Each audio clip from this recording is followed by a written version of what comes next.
Bismillahirrahmanirrahim. Assalamualaikum warahmatullahi wabarakatuh. Perkenalkan, saya Hidayanti dari calon guru penggerak angkatan 10.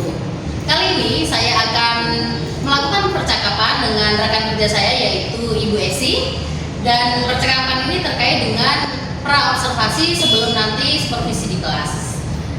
Dan ini percakapan saya dengan Bu Esi. Assalamualaikum Bu Esi. Waalaikumsalam. Gimana kabarnya nih Bu Esi? Alhamdulillah. Bu Esi kalau ngajar itu biasanya di hari apa?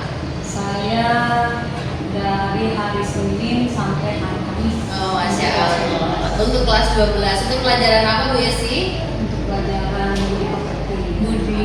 Budi pekerti dan agama, PAI. Oke, Masya Allah, luar biasa keren nih Bu Esi ngajarnya. Nah, Bu Esi ini nanti kan mau mengajar nih ya. Jadi sekarang saya ingin nanya-nanya terkait sebelum nanti Bu Esi mengajar.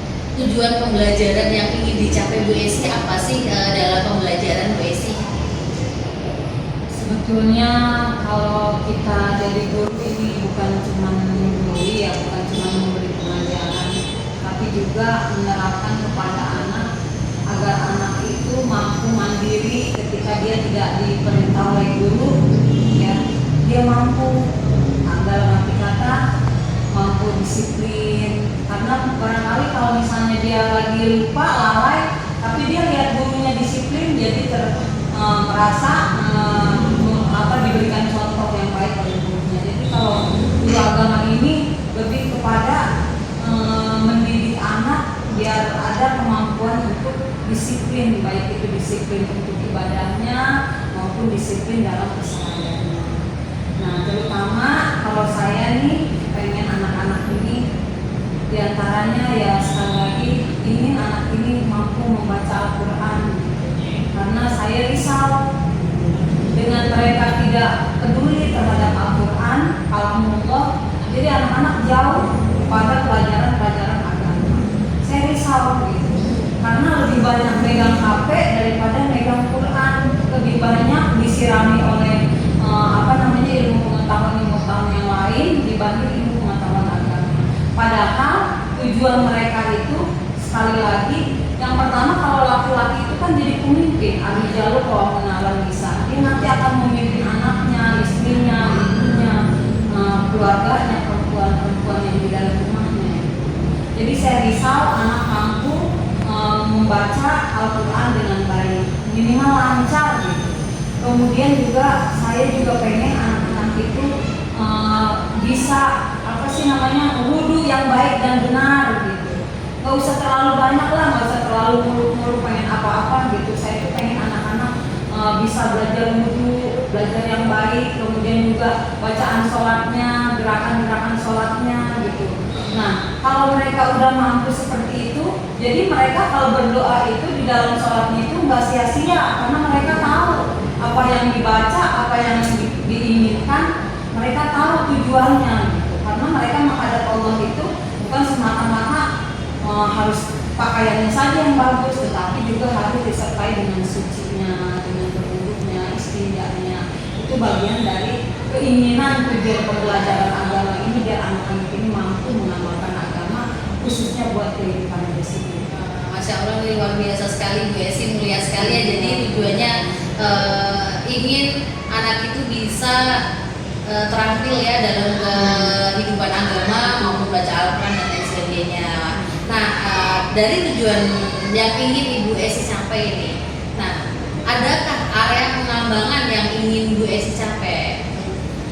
Jadi untuk mencapai hal itu, area pengembangan yang ingin dicapai itu apa?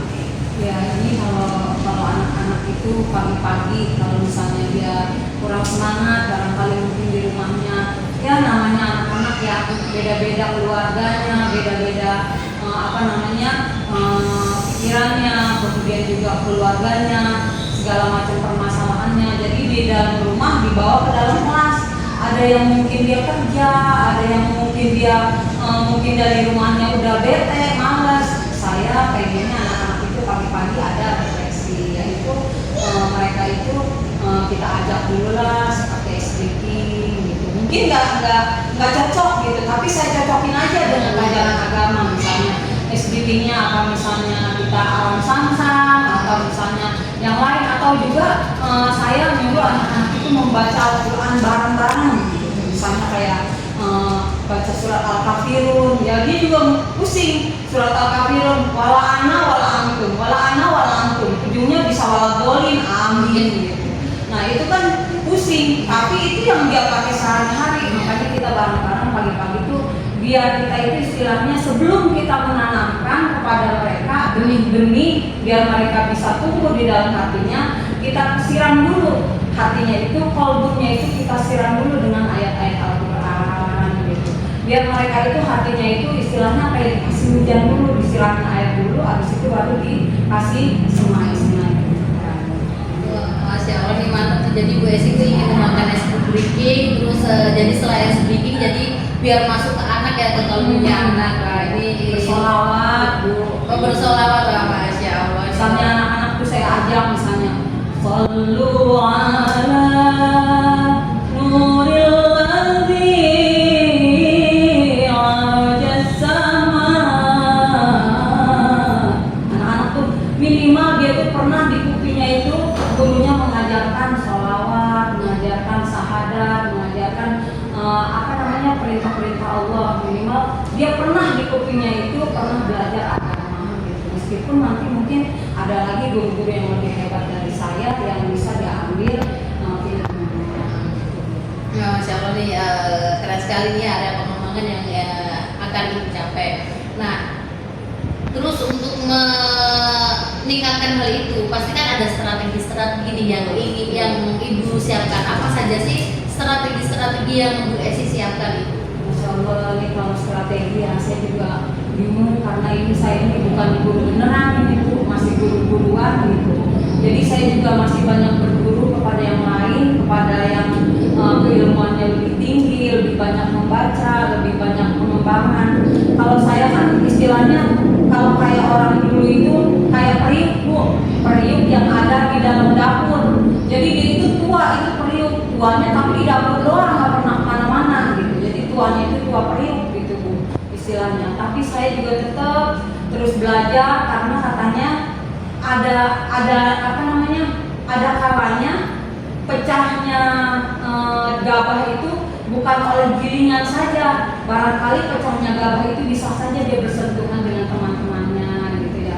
Mungkin dengan saya ketemu dengan Ibu, Masya Allah, ketemu dengan teman-teman yang lain, meskipun saya udah tua kayak gini, saya masih tetap mau mengembangkan strategi-strategi buat anak-anak. Ya diantaranya yaitu saya mengajak anak-anak untuk ayo anak-anak kita diskusi bagaimana kita belajar kritis, bagaimana berpikir kritis tentang ciptaan-ciptaan Allah gitu. Saya bilang gini ke anak-anak, saya kasih pemantik, kalian tahu adanya nyamuk? Mereka bilang iya Bu ada. Apa gunanya nyamuk buat kalian? Mereka berpikir nyedot darah Bu. Coba perhatikan di sekeliling kalian, pasti banyak nyamuk. Iya Bu. Solusinya kalau ada nyamuk harus ada apa Nak? Iya Bu, harus ada autan Bu. Nah, dari autan itu kamu bisa memberikan apa? Dampak bahwa kita bisa ikut kerja di pabrik autan. Anak cucu kita bisa makan lewat situ, lewat asbabnya orang berpikir kritis mengenai nyamuk. Dari nyamuk juga orang bisa membuat apa lagi? Membuat kawat buat nyamuk, kawat nyamuk. Dari situ juga orang bisa membuat raket nyamuk. Orang juga bisa membuat kelambu buat menghindari nyamuk. Jadi Masya Allah ya, saya ngajak anak-anak itu bagaimana dia berdiskusi tentang masalah nyamuk.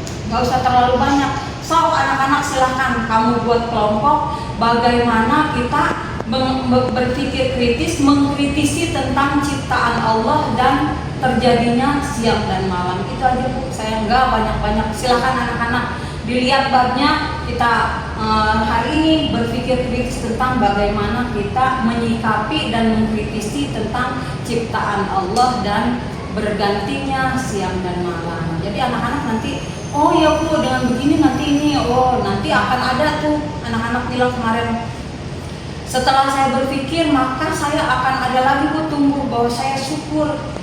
Kalau nggak syukur nanti saya kufur, gitu anak-anak bilang. Nah oke, dari situ nanti dikembangkan lagi seperti itu. Ada lagi nanti kalau kita sudah bersyukur nanti akan Allah tambah lagi. Nah itu ilmuannya. Kalau udah ditambah lagi, nah kita bisa mengaplikasikan bukan cuma buat kita, tapi kita bisa sampaikan lagi kepada teman yang lain. Yang bisa Bismillah sampaikan nama temannya, yang bisa Alhamdulillah sampaikan nama temannya. Jadi saling memberikan ilmunya, bisa ilmunya bermanfaat gitu. Bukan cuma buat dia doang. Makanya dari diskusi kelompok itu, bukan saja mereka mengkaji ulang tentang materi pelajaran, misalnya tentang keras hati, kemudian sifat-sifat munafik, bagaimana keras kepala atau segala sebagainya, atau misalnya mereka juga bagaimana berpikir kritis tentang bagaimana cara menyelesaikan masalah remaja. Karena remaja ini kompleks banget Bu, apalagi kalau kita tanya, kenapa sih nak kamu demennya tidur aja? Saya itu kerja Bu, kerja Shopee kalau malam, makanya saya nggak bisa namanya ngapal itu susah. Ayo nak dibantu yang lain. Ya, dibantu, sekarang wudhu, udah seger, dibantu yang lain yang bisa. Ayo dituntun teman-temannya yang kemarin kira-kira susah untuk konsentrasi membaca, sekarang dibantu. Masya Allah nih, luar biasa nih strategi ibu itu ingin ada diskusi kelompok gitu ya Bu, dan agar tercipta juga anak-anak itu yang memiliki kritis gitu ya, kritis ya. Nah terus adanya teman sebaya yang saling membantu. Masya Allah nih luar biasa keren, dari tujuan area pengembangan dan juga strategi yang disiapkan.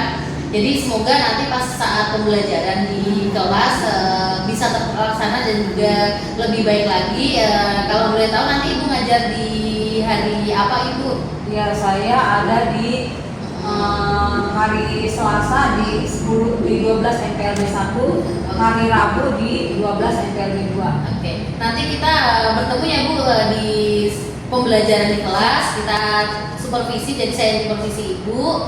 Pokoknya harapan saya sih lebih baik dari rencana yang sudah Ibu rencanakan gitu ya Bu ya. Terima kasih banyak Ibu waktunya. Nanti kita ketemu di supervisi, dan teman-teman semua ini udah selesai saya percakapan terima kasih dengan Ibu Esi, dan sampai berjumpa di supervisi nanti bersama Bu Esi di kelasnya Bu Esi. Assalamualaikum warahmatullahi wabarakatuh. Waalaikumsalam warahmatullahi wabarakatuh.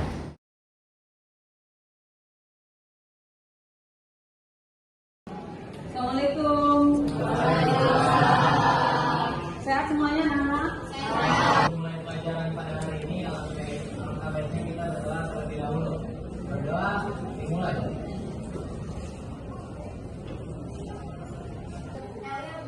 Ya, oke. Dari depan ya. Adrian, berarti Adrian nggak ada nih. Kita dulu surat Al-Alaq. Ya, silakan. Yang mau mimpin surat Al-Alaq.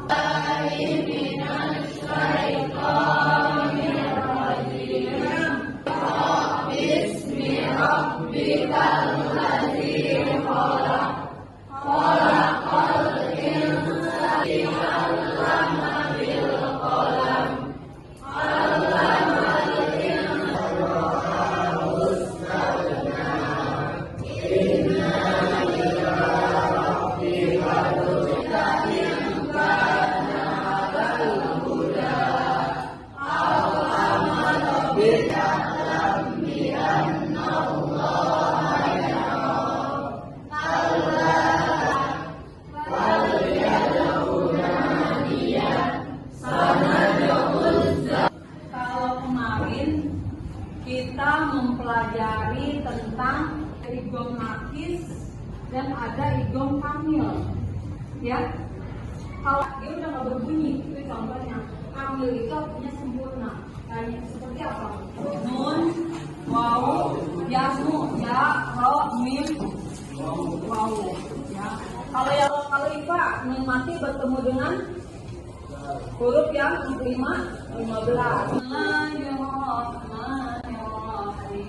Lihat di situ simak. Pada yang terakhir iman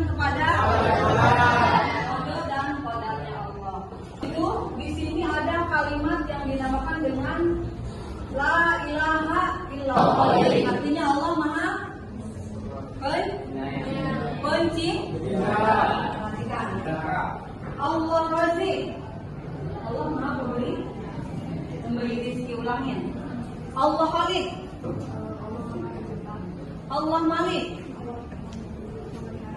Allah. Setelah itu Allah juga Maha setelah mencipta Allah Malik yaitu Allah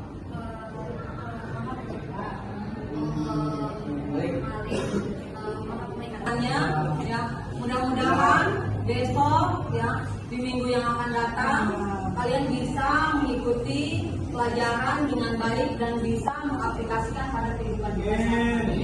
Oke, kurang lebihnya mohon maaf, tetap sehat buat kalian. Wabillahi taufiq wal hidayah. Wassalamualaikum warahmatullahi wabarakatuh. Waalaikumsalam warahmatullahi wabarakatuh.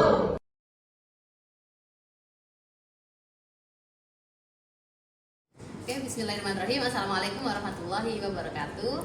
Perkenalkan, saya Hidayanti. Di sini saya akan melaksanakan pasca observasi karena saya lagi mengikuti guru penggerak angkatan 10. Dan pasca observasi ini saya ditemani oleh yang pasti Bapak pengajar praktek yaitu Bapak Triman dan juga Ibu Esi, karena kemarin saya di provisinya Ibu Esi. Dan berikut adalah percakapan saya dengan Ibu Esi ya. Assalamualaikum Ibu Esi. Ibu Esi, alhamdulillah Ibu Esi sudah mengajar ya kemarin ya. Alhamdulillah. Nah, ini Bu Esi, sekarang saya akan ada beberapa nih yang akan saya tanyakan ke Bu Esi terkait dengan observasi yang sudah saya laksanakan di Bu Esi. Nah, Bu Esi, jadi sebelum pasca ini kan sebelumnya kita sudah pra observasi ya Bu Esi ya, terkait dengan yang kemarin saya tanya area pengembangannya Ibu apa, strateginya apa yang sudah dijalankan kayak gitu. Nah, dari pra observasi kemarin Ibu kan sudah menjelaskan tentang area pengembangannya Ibu nih. Nah, sudah dijalankan di observasi Ibu mengajarnya. Nah, menurut Ibu saat mengajar di area pengembangan yang ingin Ibu jalankan itu ada kendala nggak Bu? Ya, kendalanya kalau saya kan mengajar pendidikan agama Islam. Yang pertama itu saya ingin anak-anak itu bisa membaca Al-Quran, kemudian juga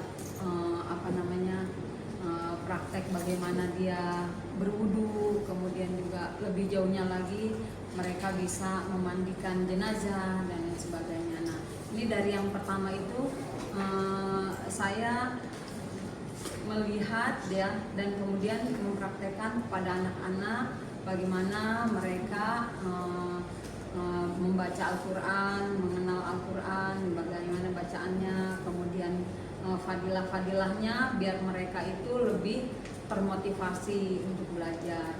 Nah, kemudian sebelum belajar itu ya, saya biar mereka nggak bosen ya, mereka saya ajak untuk ice breaking dulu ya. Ice breakingnya mungkin nggak berkaitan mungkin dengan dengan agama, tapi minimal mereka bersemangat mau mempelajarinya gitu. Seperti aran samsam dan sebagainya. Kemudian ketika mereka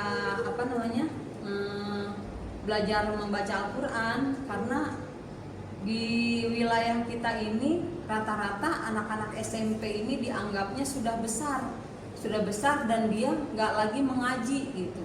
Nah, ngajinya itu hanya sampai sebatas kelas 6 SD gitu. Beberapa anak aja yang masih mau ikut pengajian gitu. Nah, jadi kendala-kendalanya ini banyak anak-anak yang belum mampu dengan baik membaca Al-Quran. Makanya saya pakai metodenya itu diantaranya kalau mereka misalnya alif ketemu nun yang ada tasdidnya ya, mereka kan dibacanya misalnya cepat aja. Nah, ini kan gunnah. Jadi saya menggunakan metode seperti ummi inna ubawwaka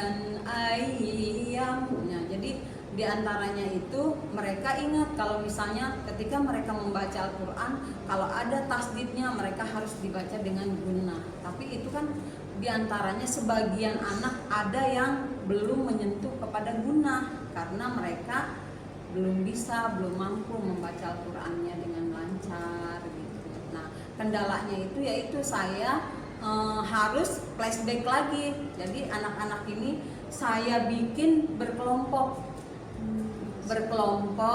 biar anak-anak yang bisa dengan anak-anak yang nggak bisa membaur gitu. Jadi berkelompok biar anak-anak saling tutor sebaya, saling mengajarkan. Misalnya ketika dia menghafal kuliah Al-Kafirun, kemudian juga menghafal Al-Zalzalah, Al-Adiyat, kemudian juga Iqra. Karena ini saya pikir buat anak-anak nanti ketika mereka sudah lulus pasti mereka ditanya di masyarakat, ada yang jadi imam barangkali, ada yang mau memandikan mayat dan lain sebagainya. Karena ini yang pasti ditanya gitu. Minimal mereka bisa menjadi imam di dalam keluarganya sendiri gitu. Jadi saya membuat kelompok diskusi bagaimana cara mereka saling mengajarkan di antara satu dan yang lainnya.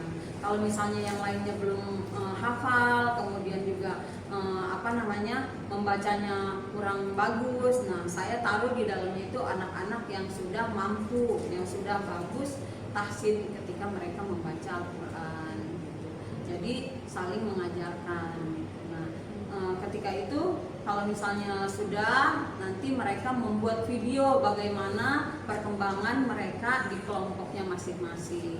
Setelah itu nanti mereka maju ke depan berkelompok untuk membacakan ayat-ayat Al-Quran yang tadi sudah ditugaskan. Masya Allah, luar biasa keren ya Bu Esi. Jadi dari yang ingin dikembangkan Bu Esi terkait dengan pengajarannya, berarti model pembelajaran Ibu ya yang ingin lebih dikembangkan dengan metode-metode menggunakan tadi ice breaking, berarti ice breaking dan juga lainnya. Kemarin saat pembelajaran udah Ibu laksanakan gitu ya. Jadi untuk kendalanya alhamdulillah sudah dijalankan semua. Nah, terkait dengan hal itu di Ibu Esi, hal yang tadi kan lebih ke pengajarannya, metode Ibu. Nah, strateginya nih Ibu Esi apa saja sih yang Bu Esi sudah dilakukan ataukah ada yang memang belum dilakukan oleh Bu Esi yang dari rencana-rencana Bu Esi itu? Ini strategi saya, anak-anak saya perkenalkan dengan metode Umi. Jadi bagaimana dia membaca biar anak-anak itu tertarik mempelajari bacaan-bacaan Al-Quran. Seperti contohnya misalnya metode Umi ini paling mudah ya diterapkan buat anak-anak. Contohnya ketika mereka melihat video-video yang ada di YouTube atau yang ada di media sosial yang lain. Contohnya misalnya mereka membaca Abasa, misalnya contohnya Bismillahirrahmanirrahim, misalnya Abasa wa tawalla anja'ahul a'ma.